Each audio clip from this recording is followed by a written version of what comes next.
Hi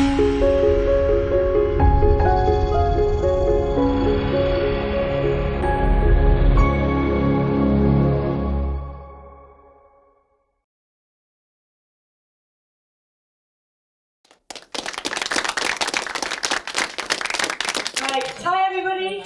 Hi. Hello. Oh, wow. Serious ones. Wasn't expecting that. So just to check first of all, can you hear me without? I don't know whether the microphone's on or not, but can you hear me? Yes. Good. If at any point we're too quiet, just shout at the back and we'll try and raise our voices. But I've been told that I have quite a loud voice anyway, so it's fine.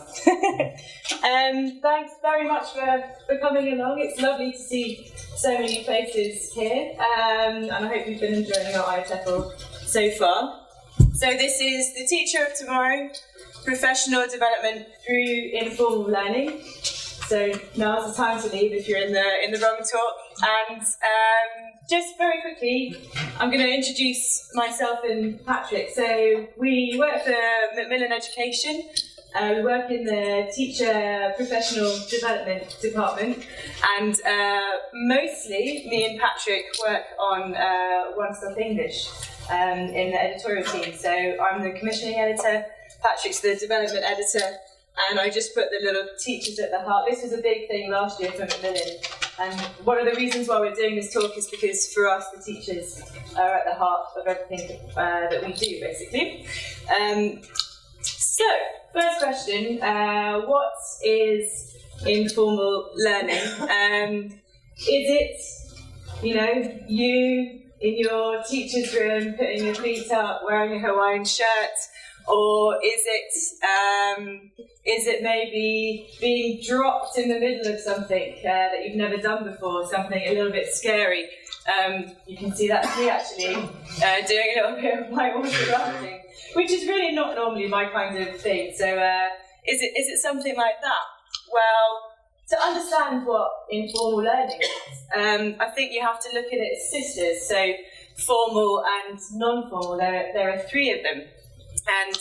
And we actually wanted to find out what people thought formal, non-formal and informal learning were. And this is in all scenarios, not just ELT, across the board. So here's a little video. First thing that could go wrong.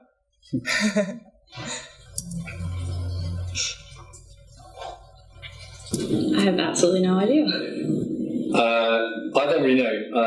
I think it's when you choose to learn something through a formal institution. Something you might pay for? Formal learning, I would imagine, is some kind of formative assessment. I guess something that's done at an institution. I don't know. Informal learning is stuff that happens outside the classroom. Stuff that you learn in everyday life, whether it's when you're working, whether you're playing. Would that be like stuff that you just learnt yourself off the internet? It's something that you would do on your own time. Learning in a casual environment. So if I want to go home and learn to play a song by Foo Fighters using YouTube. Next question.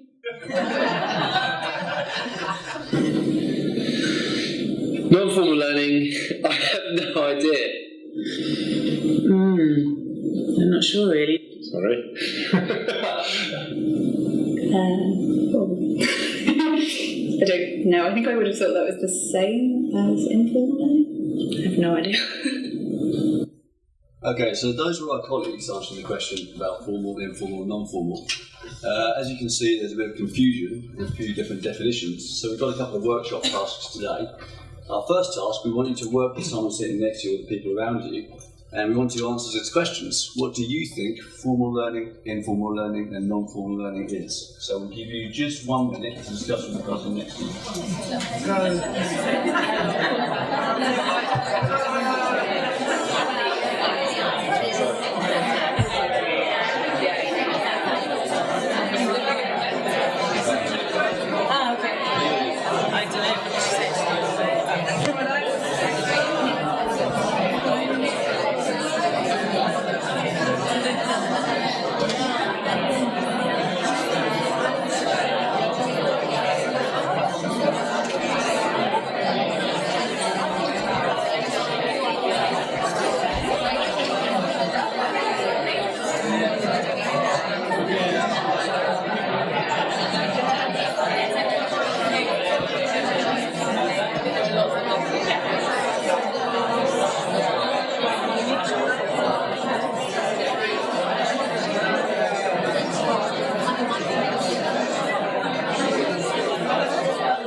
Okay, thank you very much. I've been told that people at the back couldn't hear me, so I'm going to use the mic. Sarah's voice is very loud. Mine apparently is not.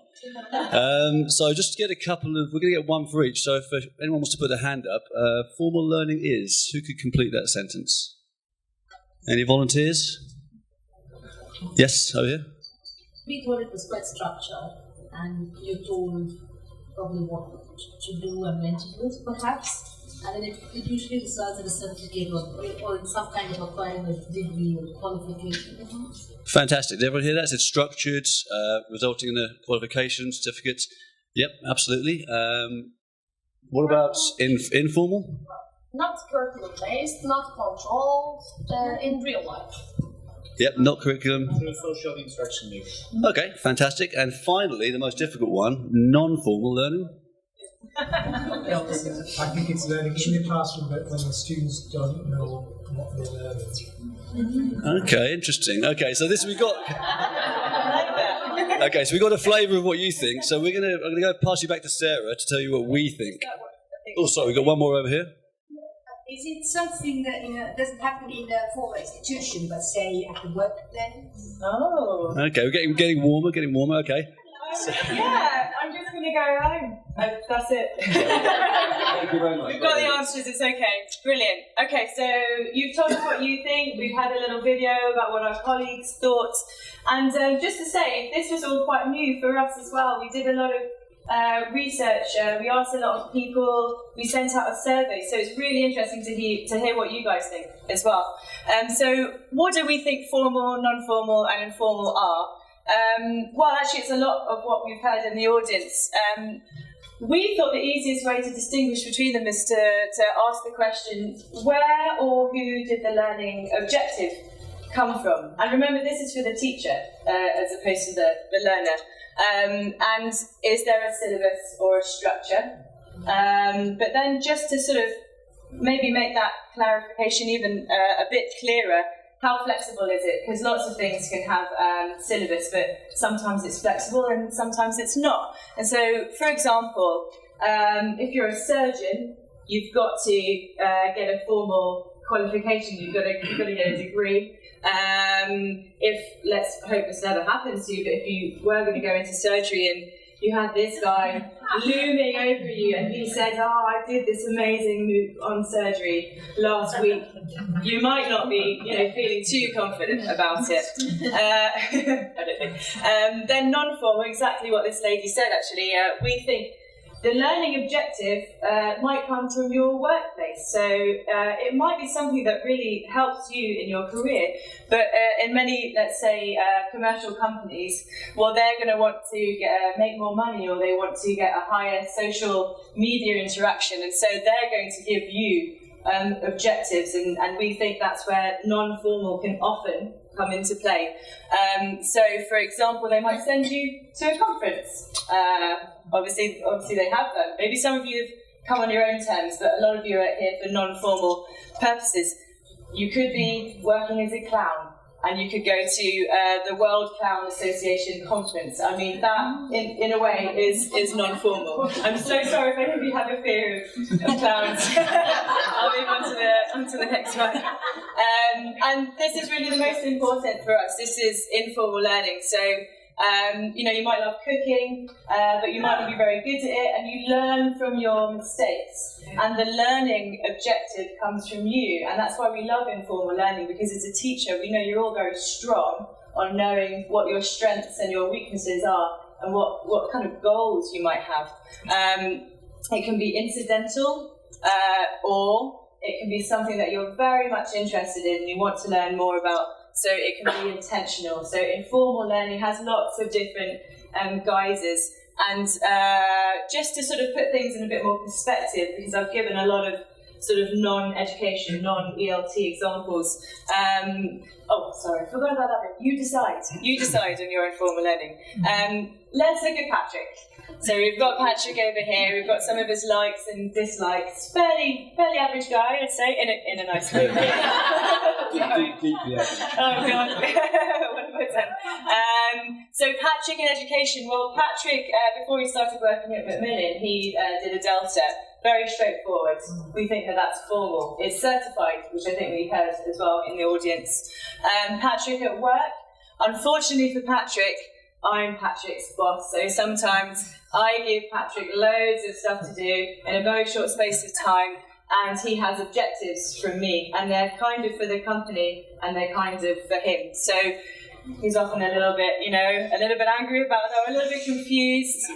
So maybe he goes to one of his colleagues, she's sitting over there actually, and she says, "Oh, why don't you try doing this online course?" Do you know, like lynda.com, for example? That's a really, really great website where you can go and do online courses. Or I say, how about watching this webinar? It's come from the company. So we say that's non-formal. Oh, finally, Patrick in the classroom. Patrick, he loves teaching. He loves teaching so much that even after 9 months of working with us, he still does a little bit of teaching. That's just to say, he really loves teaching. And so, because he's working at Macmillan, you know, he sort of needs to find some time to do teaching, and he decided to do it online. But he'd never given any online classes before. He had no idea how to do it, and he didn't really have time to do a paid-for certified course. So what he did instead is he maybe went online and he read some articles about it. And most importantly, I think he tried it out. So he experimented, and for us, that is informal learning, because it might not have gone swimmingly the first time, but he learned from his mistakes. So it's not rocket science. I think it's quite easy to distinguish the three of them. So moving on, why is informal learning so important? Well, this actual presentation is called The Teacher of Tomorrow, and maybe some of you thought that meant I was going to talk about teachers being replaced by robots or things changing really dramatically. And things are changing, but you know, we don't think this is ever going to happen. But we do see that the teaching landscape is changing, and people are giving classes in different ways, and so we have to recognise that, I think, as a teacher. And you probably feel the same way because you're here at this conference, and you've probably seen all of the talks about flips and about technology and many, many other things. And so for us, informal learning is an excellent way for you to keep up to date with all of those changes without having to maybe move outside of the classroom. So on One Stop English, for example, obviously we're going to give you examples from One Stop English, we have this new series called First Steps Into, and it's all about emerging pedagogies, because whatever happens with all of the changes in teaching, the most important thing is still the pedagogy. It's still the students, really, isn't it? And how you're helping them, how you're coaching them to learn. We'll have a look at that later. But also, at this conference, I put this in about an hour ago because I just keep on hearing learner autonomy, learner autonomy, learner autonomy, which is brilliant. We're helping students help themselves. But what about the teacher? If you're saying to your students, right, we want you to do this, that, and that outside of the classroom, well, the same goes for you. It's your learner autonomy, really. As a teacher, and informal learning is really assisting you in that, I would say. Another reason as well, I don't know if you've ever heard of the 70-20-10 model, but it basically says that 70% of what you learn is on the job, and that's lovely for teaching. You're in the classroom, you're learning, and it's interesting. I think what they're saying is that, you know, informal, non-formal, and formal all have their place. They're all really, really useful, but the majority of your time is when you're at work. So just as a little side thing, maybe have a little think right now about something that really scares you as a teacher. And if you're not a teacher, if you're a daughter, an owner, or a director, maybe think about what's the thing that really scares your teachers, and have a think about it. And I would say that through informal learning, that's exactly what you should go back to the classroom next week and teach. So it really helps you to tackle the things that you might be a little bit scared of, and those are the things that you should be really going for. And just very quickly, I don't know if this is going to work because I'm on the Wi-Fi, but talking of being scared, I think what can happen is if you don't take your professional development Seriously, and if you don't maybe try and use informal learning, you could end up like this guy. You've probably seen it already. Let's see if it works. In 1930, the Republican-controlled House of Representatives, in an effort to alleviate the effects of the the Great Depression, passed the tariff bill, the Hawley-Smoot Tariff Act, which raised or lowered raised tariffs in an effort to collect more revenue for the federal government. Did it work? Anyone know the effect? You see my point. Okay. Just a little warning. Okay. So, what kinds of informal learning do teachers need? So we sent out a survey to One Stop English users. Over 3,500 teachers responded from all over the world. Most teachers have 1 to 2 hours of professional development for themselves per week, which is, it's not much. And were they including lesson plan timing? I think they might be. So they don't really have too much time.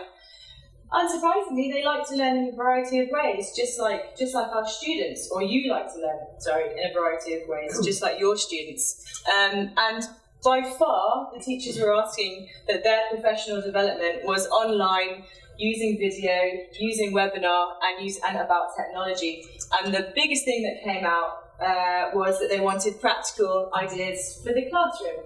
And I think informal learning really lends itself to that because it's flexible. You do it in your own time. You watch the video that you're interested in. You want to learn about pronunciation, you go and watch an Adrian Underhill pronunciation video. And I think for the teacher of today and the teacher of tomorrow, that's the way forward, because we're probably going to have less time for ourselves, really. So I think it's quite helpful. We also went to 3 schools in London, Stafford House, Regent and Malvern House, and we talked about learning goals, and we asked them, what do you think the learning goals are for teachers after they have got their initial certification? So you've got your formal learning stuff, what do you need to know? And I divided it into 3 camps. So we've got, I'm not going to read them out to you, I think hopefully you can see them from there, but they're sort of more theoretical ones, lots of stuff around planning. You can't see it, I'll read a few of them out maybe.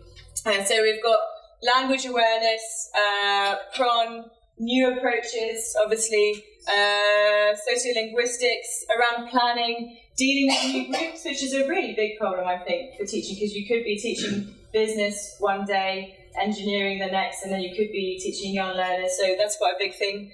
Differentiation, anticipating problems, materials development, multilingual classes, personalising, then inaction. People skills is my favourite, because lots of people think that teachers automatically have people skills, but you might not. I don't know, you might not be great with people. A strange choice of career. But anyway, discourse analysis, managing expectations, giving feedback, dealing with on-the-spot questions, something that can be quite scary, and experimenting. Obviously, classroom management comes in there. So these are all the things that people are saying, they're learning goals. So as Sarah said, we're looking at learning goals, and we've got another workshop task now. And for you guys, we want to give you a chance to chat to your neighbour. How many teachers have we got in here? Can we have a show of hands? Oh, brilliant. Fantastic. And how many people have actually taught at some point in their life who's nodded? That's okay, pretty much everyone. Perfect.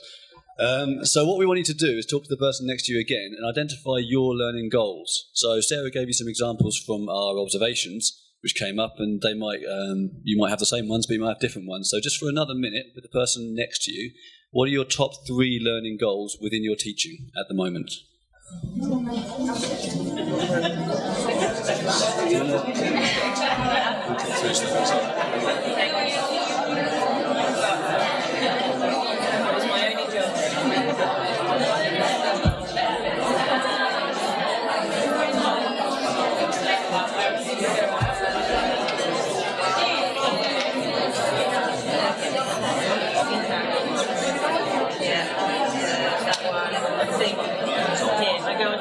I'm going to do that really quickly. So that we can zoom onto the video at the moment. Yeah, so I'm going to go through that in like a couple of minutes. No, I think that's okay. Yeah. You can say the room that they're going to be there. Yeah. See what I mean? Yeah, exactly. Is that alright?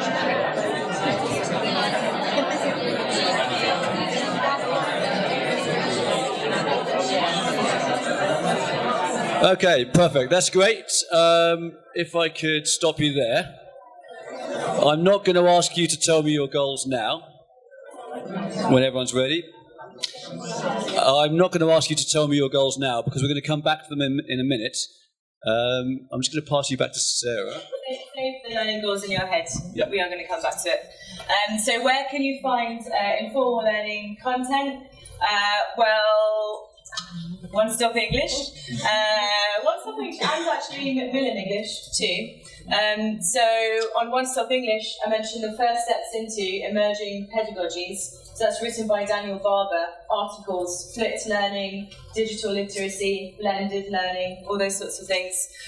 We have authentic videos called Live from London. We had podcasts and now we've got videos.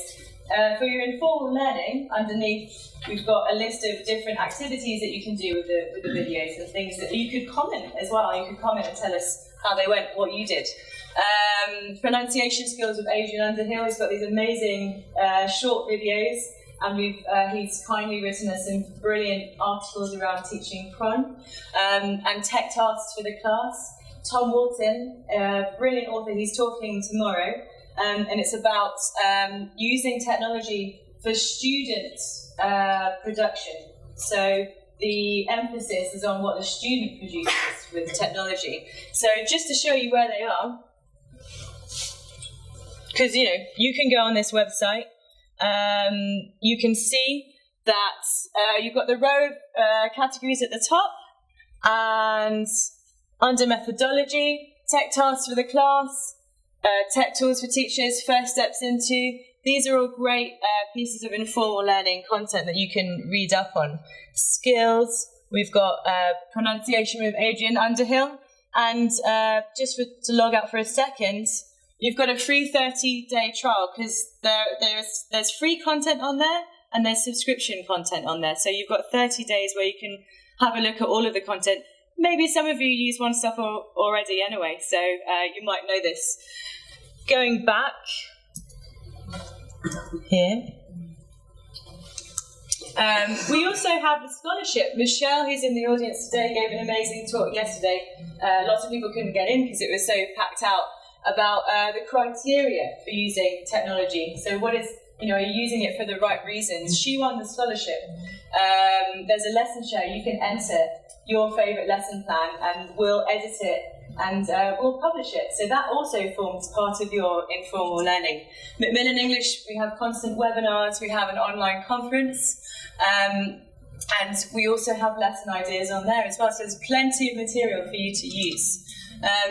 So finally, we asked our colleagues, how do they learn informally? So if you could put your heads back into sort of, not necessarily ELT, but we've got some ELT examples in here too. Let's play this video. We'll see what they thought.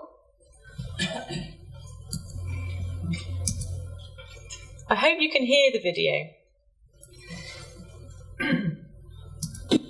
I hope you can see the video. I think it already is applied to my work. So if non-formal learning is in-house training sessions and that kind of thing, that's obviously something we do quite a lot. There are a lot of structured courses that we have access to and we can sign up to. Informal learning could be just picking up skills on the job, such as like using everyday programs like Outlook and Microsoft Word, teaching yourself extra bits of that. Things like the training seminars and workshops that we run, so for example getting some more training on copy editing or content editing skills.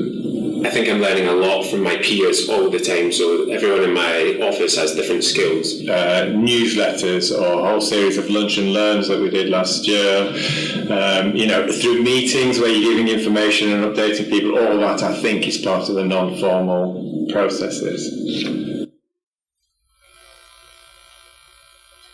You could organise webinars or online forums for your class so they can communicate outside of the lesson.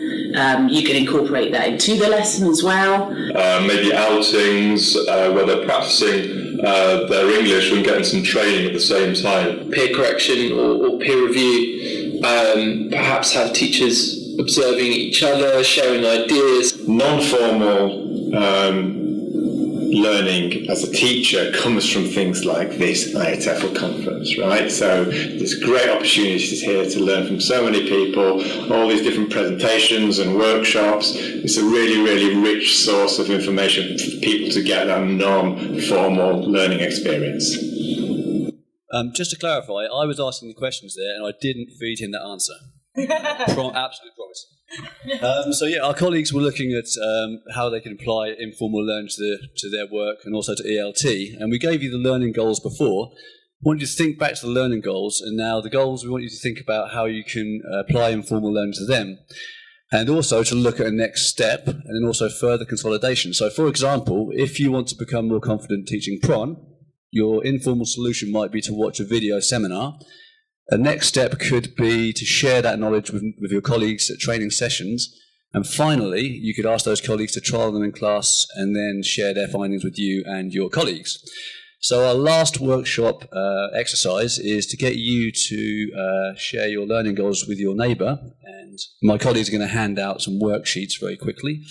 Maybe you should get started without the worksheet. Yeah, so start without the worksheets, discuss these steps: learning goal, informal learning solution, next step, and further consolidation. And then my colleagues will hand out, a handout for you to fill in. How long do we give them? We have a minute. And we only have a minute here, so let's make this quite swift.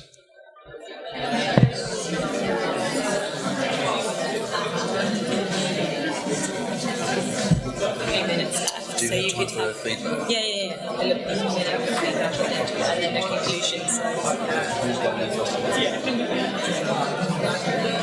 Yeah, that's good. If you get their feedback, then I'll do the conclusions.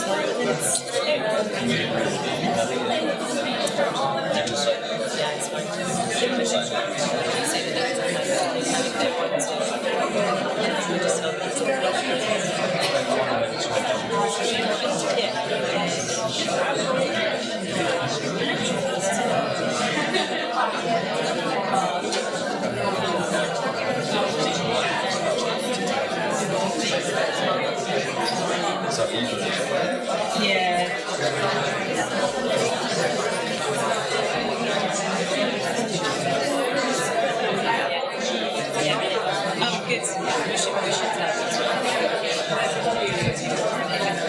Okay, so sorry that not everyone's got their worksheets yet. My colleague will hand them to you. You can fill them in after we finish, but we're a little short on time, so we just get a bit of feedback. Does anyone have a learning goal they suggested and they want to offer solutions?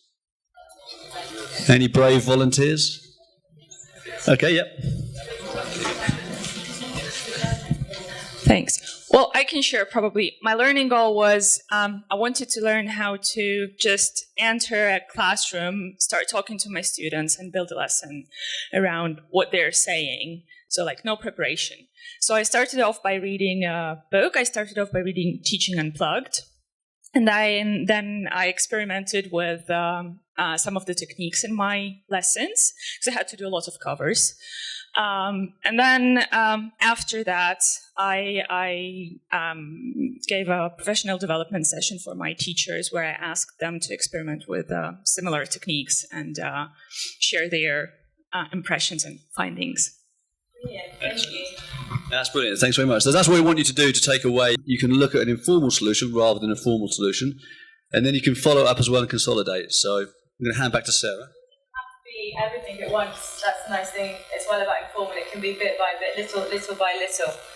So just to conclude, I think what we're trying to say to you is that there's a place for formal, but there's also a place for non-formal and informal. They can work together. That you should practice what you preach. So you probably do already, but what you tell your students to do, and when you tell your students to do something outside of their comfort zone, then maybe you should try and do that too. Maybe do a little bit of experimentation. Take the lead in your professional development. you're already here. So maybe that's the message that you're going to be sending your colleagues.